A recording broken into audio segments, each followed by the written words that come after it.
Sri Sivasakthi TV நேயர்களுக்கு அன்பான வணக்கங்கள். உங்கள் பாரம்பரிய அருள்வாக்கு ஜோதிடர் பாலசுப்ரமணியன் அடியனின் அன்பு வணக்கங்கள். என்றும் குருவழியில் குருவை நேசிப்போம், குருவை போற்றுவோம். நம்ம தொடர்ச்சியா பார்க்கக்கூடிய விஷயம் அப்படிங்கிறது பாத்தீங்க அப்படின்னா, மாத பலன், வருட பலன் எல்லாமே தொடர்ந்து பார்த்துட்டு வர்றோம். இதுல சுக்கிர பயிற்சி அப்படிங்கிறது பாத்தீங்க அப்படின்னா தொடர்ச்சியா பயிற்சி எல்லாமே பார்த்துட்டு வந்துட்டு இருக்கோம். இப்போ இந்த மாதம் தனுசு ராசியில இருந்து மீன ராசிக்கு பயிற்சியா, தனுசு ராசியில இருந்து மகர ராசிக்கு பயிற்சி ஆகிறார். அப்ப இது பாத்தீங்க அப்படின்னா 2/12/2024 கார்த்திகை மாதம் 17ஆம் தேதி அவர் பயிற்சி ஆகிறாரு, திங்கட்கிழமை. இந்த கிரகங்களுடைய அடிப்படையில சுக்கிரன் அப்படிங்கிறது ஒரு வாழ்க்கைக்கு சுகபோகமான ஒரு வாழ்க்கைக்கு சொந்தக்காரர். அவர் பயிற்சியாகி இந்த 12 ராசிக்கு என்ன பலன் கொடுப்பார் அப்படிங்கிறத நம்ம விரிவா பார்க்க போறோம். அதுக்கு முன்னாடி இந்த கிரகங்களுடைய அடிப்படையில குரு பகவான் ரிஷபராசியில வக்ரம் பெற்று இருக்காரு. செவ்வாய் பகவான் பாத்தீங்க அப்படின்னா கடக ராசியில நீசம் பெற்று இருக்காரு. கேது பகவான் பாத்தீங்க அப்படின்னா கன்னி ராசியில இருக்காரு. சூரியன் புதன் பாத்தீங்க அப்படின்னா விருச்சக ராசியில. மகர ராசியில பாத்தீங்க அப்படின்னா சுக்கிரன் இருக்காரு. இதுலயும் பாத்தீங்க அப்படின்னா சனி பகவான் பாத்தீங்க அப்படின்னா கும்பராசியில பயணம் செய்யறாரு. இந்த ராகு பகவான் மீன ராசியில இருந்து பயணம் செஞ்சிட்டு இருக்காரு. இந்த 12 ராசிக்குமே சுக்கிரனாகப்பட்டவர் பாத்தீங்க அப்படின்னா காலபுருஷ தத்துவப்படி 2வது ராசியான ரிஷப ராசிக்கும் 7வது ராசியான துலாம் ராசிக்கும் உள்ள அதிபதி சுக்கிர பகவான். அவர் பாத்தீங்க அப்படின்னா இந்த மகர ராசியில இருந்து அவருடைய பார்வை என்பது 7ஆம் பார்வை மட்டுமே. அந்த 7ஆம் பார்வையினால என்ன நல்ல பலனை கொடுப்பார், கெட்ட பலனை கொடுப்பார், அவருடைய சுபாவம் என்ன அப்படிங்கிற ஒரு விஷயத்த நம்ம விரிவா பார்த்தோம். அன்பார்ந்த சிம்ம ராசி அன்பர்களே, சிம்ம ராசி அப்படின்னாலே என்னுடைய வழி தனி வழின்னு ஒரு வாழ்க்கையை தனியா வகுத்து செல்லக்கூடிய ஒரு நபர்கள் சிம்மராசி அன்பர்கள். அவரவருடைய வயதுக்கு தகுந்தாற் போல் தோற்றமும் மாற்றமும் இருந்தே தீரும். ஏன்னா சூரியனை மையமா வச்சுதான் எல்லா கோள்களுமே இயங்குது. அப்படி இயங்கும் போது பாத்தீங்க அப்படின்னா அந்த சூரியனுடைய நட்சத்திரக்காரர்கள் எல்லாமே அந்த ஒரு அமைப்புக்குள்ள வந்துருவாங்க. இந்த சிம்ம ராசியை பொறுத்தளவுக்கு பாத்தீங்க அப்படின்னா இன்னைக்கு இந்த சுக்கிர பயிற்சியானது பாத்தீங்க அப்படின்னா உங்களுக்கு 3ஆம் இடமான துலாம் ராசிக்கும் 10ஆம் இடமான ரிஷப ராசிக்கும் உள்ள அதிபதி சுக்கிர பகவான் உங்களுடைய 5ஆம் இடமான தனுசு ராசியில இருந்து 6ஆம் இடமான மகர ராசிக்கு பயிற்சியாகி உங்களுடைய 12ஆம் இடத்தை பாக்குறாரு. உங்களுடைய ராசிக்கு பாத்தீங்க அப்படின்னா அவர் நல்லதை செய்வாரா கெட்டதை செய்வாரா அப்படிங்கிற ஒரு விஷயத்த நம்ம பார்க்கணும். அதுக்கு முன்னாடி பாத்தீங்க அப்படின்னா உங்களுக்கு கண்ட சனி இன்னைக்கு ஓடிக்கிட்டு இருக்கு. கண்ட சனி தெண்டம் பண்ணணும் அப்படிங்கிறது ஒரு விதி. ஆனா நீங்க செய்யக்கூடிய தொழில்களா இருக்கட்டும், வரவு செலவா இருக்கட்டும், பண வரவு செலவாக இருக்கட்டும், ரியல் எஸ்டேட்டா இருக்கட்டும், வெளியூர் வெளிப்பயணம் பிசினஸா இருக்கட்டும், எல்லாமே இந்த வருஷத்துல 2024 வரைக்கும் ஒரு வகையில தம்பிச்சு போய் நின்று இருக்கும். 100க்கு 60% பேர் நன்மைகளை சந்திச்சிருந்தாலும் 40% பேர் பாத்தீங்க அப்படின்னா பலவீனத்தையும் ரொம்ப கஷ்டத்தையும் சந்திச்சிருப்பாங்க. அப்படிப்பட்ட இந்த சிம்ம ராசிக்கு இன்னைக்கு கண்டசனி ஓடிக்கிட்டு இருக்கிறதுனால இந்த கண்டசனி அப்படிங்கிற ஒரு விஷயத்தையும் இந்த சுக்கிரன் அப்படிங்கிறது ஒரு சுகபோகமான ஒரு வாழ்க்கைக்கு சொந்தக்காரர். உங்களுடைய தனி மனிதனுடைய ஜாதகத்துல பாத்தீங்க அப்படின்னா 100க்கு 80% உங்களுடைய முன்ஜன்ம கர்மாவை வச்சுதான் நடக்குது. ஆனா 20% நீங்க செய்யக்கூடிய பாவ புண்ணியங்களை வச்சு நல்லது கெட்டதா அமையுது. அப்ப இதை பொறுத்தளவுக்கு இந்த சுக்கிரன் உங்களுக்கு ஒரு வகையில சாதகமாக அமைய பெற்றால் லக்னமோ லக்னாதிபதியோ ராசியோ ராசிநாதனோ சுபக்கிரகங்களோடு செயற்கை பெறுவதோ சுபக்கிரகங்கள் ஏதேனும் பார்ப்பதோ இன்னைக்கு நிலைமையை சுட்டி காட்டக்கூடிய ஒரு விஷயம் அப்படின்னா தசாபுத்தி நல்லதா நடக்கிறதோ, கோச்சாரங்கள் அடிப்படையில கிரகங்களுடைய அடிப்படையில நல்லது செய்கிறதோ, ஏதோ ஒரு வகையில ஒரு பலம் பலவீனமா இருக்கிறத உங்களுடைய விதி ஜாதகத்தினுடைய அமைப்பு.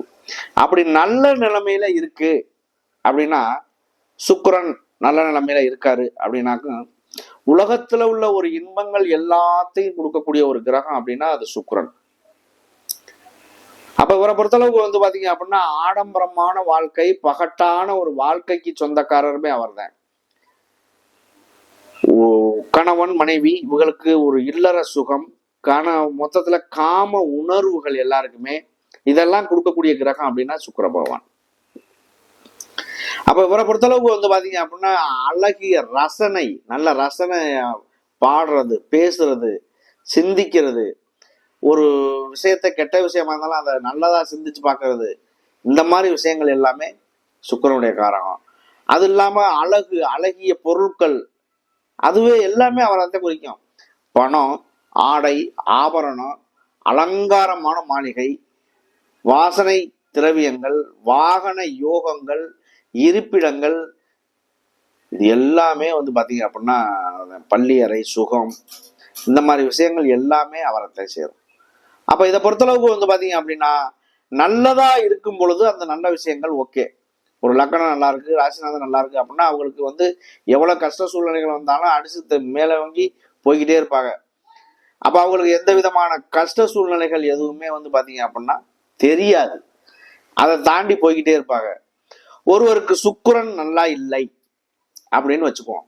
சுக்கிரன் நல்லா இல்லை, சுக்கிரன் வந்து அஸ்தமனம் பெறுறதோ, நீசமாகிறதோ, வக்ரமாகிறதோ, ஒரு திதி சூன்யத்துக்குள்ள அகப்படுறதோ, இந்த மாதிரி விஷயங்கள் எல்லாம் ஏதோ ஒரு வகையில பலவீனம் அப்படின்னு இருந்துச்சு அப்படின்னா அவருடைய வாழ்க்கை துணை என்பதை கூட அவர் திருப்திப்படுத்த முடியாது. ஏதோ ஒரு வகையில பலவீனத்தை சந்திச்சு இல்லற சுகம் என்பது, தாம்பத்தியம் என்பது பாதிக்கப்பட்டு அவருடைய வாழ்க்கையில ஏதோ ஒரு கஷ்டத்தை சந்திச்சிடுவார். குழந்தை பேர் இல்லாம போறது, குழந்தை பேர் வந்து பாத்தீங்க அப்படின்னா டெஸ்ட் பேபி அந்த மாதிரி வர்றது, பிள்ளைகளை தத்தெடுத்து வளர்க்கறது, இந்த மாதிரி உள்ள ஒரு நபர்களை பாருங்க. இந்த ஒரு சுக்கிரனாகப்பட்டவர் ஏதோ ஒரு வகையில பலவீனமா இருப்பார். அப்ப இந்த பலவீனத்தை சந்திக்கிறது அப்படிங்கிறது வந்து பாத்தீங்க அப்படின்னா ஆணாக இருந்தால் சுக்கிலம், பெண்ணாக இருந்தால் சுரோனிதம், இந்த மாதிரி விஷயங்கள்லாம் பாதிப்புக்கு உள்ளாகும்.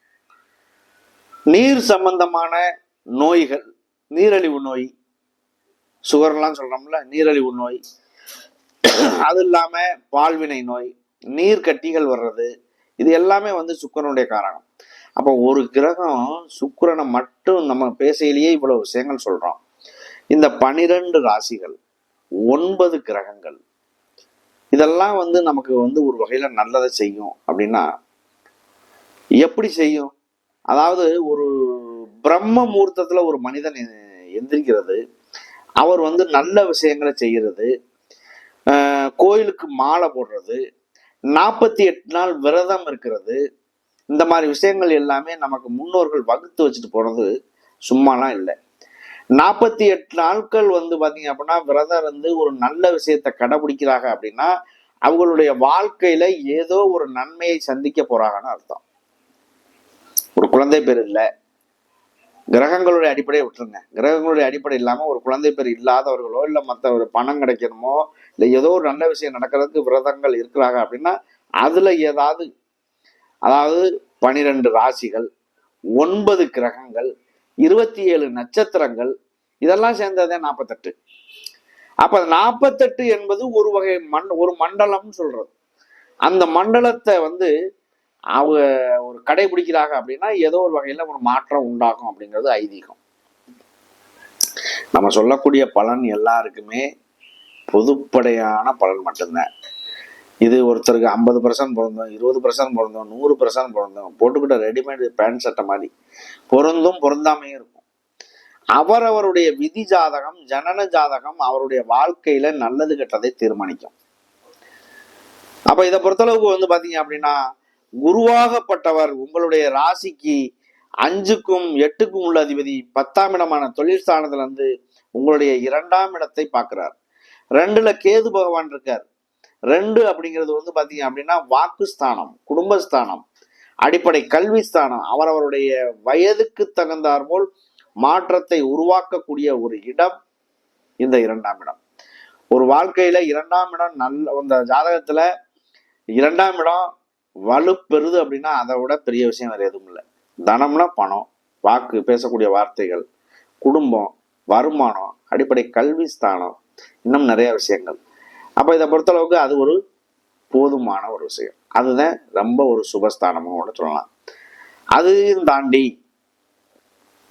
இந்த 2ஆம் இடத்தை குரு பார்க்கறதுனால சுபஸ்தானம். அதையும் தாண்டி பாத்தீங்க அப்படின்னா உங்களுடைய 4ஆம் இடத்தை பார்க்கிறாரு. 4 என்பது வீடு, மனை, வண்டி, வாகனம், தாயினுடைய உடல், நல்ல ஒழுக்கம், மேன்மை கல்வி, இது எல்லாமே அந்த 4ஆம் இடம் தான். 4 வேலை செய்யுது அப்படின்னா 8 வேலை செய்யும். 8 வேலை செய்யுது அப்படின்னா 12 வேலை செய்யும். வீடு கட்டுறது, வண்டி வாகனம் வாங்குறது, வெளியூர் வெளிநாடு போறது, இந்த மாதிரி உள்ள சூழ்நிலைகள் கூட உங்களுக்கு ஒரு நல்ல மாற்றத்தை அதன் மூலியமா கூட கிடைக்க வாய்ப்பு உண்டு. உங்களுடைய 6ஆம் இடத்தையும் பார்க்கிறாரு.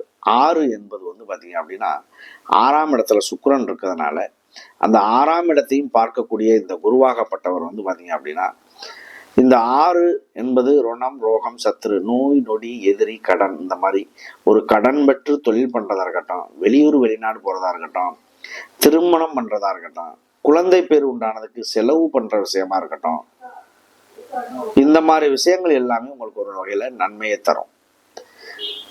அப்ப இதை பொறுத்தளவுக்கு பாத்தீங்க அப்படின்னா குரு அப்படின்னா குழந்தைக்காரகன்னு அர்த்தம்.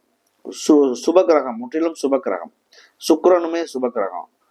இந்த கிரகங்களுடைய அடிப்படையில பாத்தீங்க அப்படின்னா நமக்கு இன்னைக்கு நடக்கக்கூடிய தசாபுத்தி அப்படிங்கிறது ஒத்துழைப்பு, கிரகங்களுடைய கோச்சார ஒத்துழைப்பு எல்லாமே இருக்குன்னா ஒரு நல்ல மாற்றமே உருவாகும்னு சொல்லலாம். இந்த 2025 அனுபவிச்ச விஷயங்களை விட 2024 அனுபவிச்ச விஷயங்களை விட 2025 நீண்ட நாள் பயணம் செய்யக்கூடிய ராஜகிரகங்கள் எல்லாமே மாறுது. உங்களுக்கு அஷ்டமச்சனி காலங்கள் அடுத்து வரப்போகுது. அது உங்களுக்குள்ள பாத்தீங்க அப்படின்னா ஒரு 60% பேர் நல்லா இருந்தாலும் 40% பேர் ஏதோ ஒரு வகையில பலவீனம் பாதிக்கப்பட்டே தீருவாங்க. அது அவரவருடைய விதி ஜாதகத்தினுடைய அமைவை பொறுத்து. அப்ப இதுல பாத்தீங்க அப்படின்னா இந்த விதி ஜாதகத்தினுடைய அமைவே இருந்தாலும் இந்த குருவாகப்பட்டவர்களாக இருக்கட்டும், இந்த சுக்கிரனா இருக்கட்டும், ஒரு சுபக்கிரகம் அப்படிங்கிறதுனால ஒரு மாற்றங்கள் உருவாகவும் வாய்ப்பு உண்டு. இதுல முதல் நட்சத்திரம் அப்படிங்கிறது நம்ம எடுத்தோம் அப்படின்னா மக நட்சத்திரம். மக நட்சத்திரம் ஜெகத்தாலும் அப்படின்னு சொல்லுவாங்க. பௌர்ணமியில பிறக்கக்கூடிய குழந்தை, அதுவும் மாசி மகத்துல பிறக்கக்கூடிய குழந்தை. ஒவ்வொரு மாதத்திலையும் இந்த பௌர்ணமி நாள்ல பாத்தீங்க அப்படின்னா ஒரு விசேஷமான ஒரு நாட்கள் வரும். மாசியில பிறந்தா மட்டும்தான் அது ஜகத்தை ஆளும் அப்படிங்கிறது ஒரு பழமொழி சொல்றாங்க. நிறைய பேர் அப்படி ஆண்டும் இருக்காங்க. அரசியல் தொடர்பு வர்றது, பெரிய பதவி வகுக்கிறது, தனக்கு நிகர் தானே என ஒரு கொண்டாடிக்கிறது, அதை கடைபிடிக்கிறது எல்லாமே நடக்கும். அந்தந்த அம்சத்துல பிறக்கக்கூடிய ஒரு குழந்தையும் உண்டு. அப்ப இதை பொறுத்தளவுக்கு பாத்தீங்க அப்படின்னா மக நட்சத்திரம் என்பது கேதுவுடைய நட்சத்திரம். கேது பகவானுடைய நட்சத்திரங்கள். கேது என்பது உங்களுக்கு வாக்குஸ்தானத்துல இருக்காரு.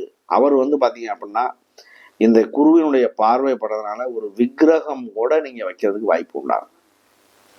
முருகப்பெருமானுடைய வழிபாடு, ஆஞ்சநேயர் வழிபாடு, விநாயகர் வழிபாடு, இதெல்லாம் நீங்க கண்டிப்பா செய்யுங்க. உங்களுக்கு ஒரு நல்ல மாற்றம் உண்டாகும் இந்த மக நட்சத்திரத்துக்கு. அடுத்து பூரம். பூரம் என்பது சுக்கிரனுடைய நட்சத்திரம். பொதுவா ஒரு குழந்தை பாத்தீங்க அப்படின்னா கடைசி குழந்தையா பரணி, பூரம், பூராட நட்சத்திரத்துல பிறக்குது அப்படின்னா அது குட்டி சுக்கிரன்னு சொல்லுவோம். அது குடிய கெடுக்கும் அப்படிங்கறது சொல்லுவாங்க. ஆனா சுக்கிரன் உங்களுக்கு சாதகமா இருக்காரா பாதகமா இருக்காரா அதை பார்க்காம சொல்லக்கூடாது. உனக்கு என்னப்பா சுக்கிர தசை அடிக்குது, உனக்கு பணங்காசு எல்லாம் கொட்டுது அப்படி சொல்லி கேள்விப்பட்டிருக்கோம். சுக்கிரன் நல்ல நிலைமையில இருக்காரு அப்படின்னா சுக்கிர மகாதசை 20 வருஷம். 20 வருஷத்துல அவருடைய வாழ்க்கையில என்ன லோ லெவல்ல இருந்தாலும் இந்த 20 வருஷத்துல சகல விதமான செல்வங்களையும் பெற்று வாழ்க்கையில இன்பத்தை சந்திக்கக்கூடிய ஒரு நிலைக்கு வந்துருவார் இந்த சுக்கிரன் சாதகமா அமைஞ்சா. அப்ப இந்த பூர நட்சத்திரக்காரர்களுக்கு அந்த அமைப்பு நல்லதா கிட்ட வாய்ப்புகள் உண்டு. அடுத்து உத்திரம். உத்திரம் என்பது சூரியனுடைய நட்சத்திரம். அப்ப சூரியனுடைய நட்சத்திரக்காரர்கள் எப்பவுமே தனக்கு நிகர் நான் தானே என்று ஒரு நினைப்புல வாழக்கூடிய நபர்களா இருந்தாலும் அவங்களுடைய நடைமுறையும் எல்லோரையும் அனுசரிக்கக்கூடிய ஒரு தன்மை, ஒரு பக்குவமா வச்சுக்கக்கூடியது, அப்படிப்பட்ட ஒரு குணங்களும் அவங்களுக்கு உண்டு. அப்ப அந்த மாதிரி உள்ளவங்களுக்கு பாத்தீங்க அப்படின்னா சூரியன் உங்களுக்காக 4ஆம் இடத்துல போய் இன்னைக்கு இருக்காரு. அந்த 4ஆம் இடத்துல புதனோட சேர்ந்து இருக்கிறதுனால, அதாவது பாத்தீங்க அப்படின்னா புதன் அவருடைய ஒரு கட்டம் இல்லை 2 கட்டத்துக்கு உள்ளதான் இருப்பார். சுக்கிரனும் வந்து பார்த்தீங்க அப்படின்னா புதன், சுக்கிரன், சூரியன் மூணுமே முக்கூட்டு கிரகங்கள் அப்படிங்கிறத நம்ம சொல்லுவோம். அப்போ இதை பொறுத்தளவுக்கு இந்த உத்திர நட்சத்திரக்காரர்களுக்குமே இந்த சுக்கிர பயிற்சி ஒரு நல்ல மாற்றத்தை தர காத்திருக்கு. 2024ங்கிறத விட 25 அப்படிங்கிறது சிறப்பாகவே இருக்கும். அதை நம்ம வருஷ பெயர்ச்சியில் போடுவோம். நன்றி, வணக்கம்.